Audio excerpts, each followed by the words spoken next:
ಇನ್ನು ಹೇಮಾವತಿ ನೀರು ಪಡೆಯೋದಕ್ಕೆ ಡಿಕೆ ಶಿವಕುಮಾರ್ ಹಠಮಾರಿತನ ತೋರಿಸುತ್ತಿದ್ದಾರೆ. ಬೆಂಗಳೂರಿನಲ್ಲಿ ಛಲವಾದಿ ನಾರಾಯಣಸ್ವಾಮಿ ಆಕ್ರೋಶ ವ್ಯಕ್ತಪಡಿಸಿದರು. ಹಠಕ್ಕೆ ಮತ್ತೊಂದು ಹೆಸರೇ ಡಿಕೆ ಶಿವಕುಮಾರ್. ಹಠಮಾರಿತನ ಬಿಟ್ಟು ಜನರಿಗೆ ಒಳ್ಳೆ ಕೆಲಸ ಮಾಡಲಿ, ಜನರಿಗೆ ಡಿಸಿಎಂ ಡಿಕೆ ಶಿವಕುಮಾರ್ ನ್ಯಾಯ ಕೊಡಿಸಲಿ ಎಂದರು. ಹೇಮಾವತಿ ಪಾಲು ಇಲ್ಲಿಗೆ ತರಬೇಕು ಅಂತ ಮೊದಲು ಯಾರದೂ ಇಲ್ಲ. ಇದು ಇತ್ತೀಚಿನ ವಿಚಾರ. ಇಲ್ಲಿ ಬೇಕಾದಷ್ಟಿದೆ. ಇವತ್ತು ಯಾವುದಿಲ್ಲ, ಮಾಗಡಿ ಈ ಕಡೆಯಿಂದ ಬರ್ತಕ್ಕಂಥ ನಮ್ಮ ಇನ್ನೊಂದು ಇದಿದೆಯಲ್ಲ, ತಿಪ್ಪಗೊಂಡಳ್ಳಿ ಇದೆ. ಅದು ಕಲುಷಿತ ನೀರಾಗಿ ಇವತ್ತು ಫ್ಯಾಕ್ಟರಿಗಳಿಂದ ಬಂದಿದ್ದು ಎಲ್ಲ ಹಾಳಾಗಿ ಈ ಪ್ರಾಂತ್ಯಕ್ಕೆ ನೀರು ಕೊಡ್ತಿದ್ದು ಇವತ್ತು ಆ ಪ್ರಾಂತ್ಯಕ್ಕೆ ನೀರು ಕೊಡದಂತ ಪರಿಸ್ಥಿತಿ ಬಂದಿದೆ.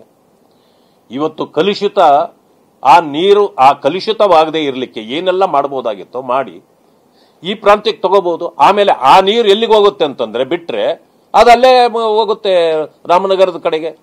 ಬಟ್ ಇಂಥವುಗಳನ್ನೆಲ್ಲ ಮಾಡ್ಲಾರ್ದೆ ಇವರು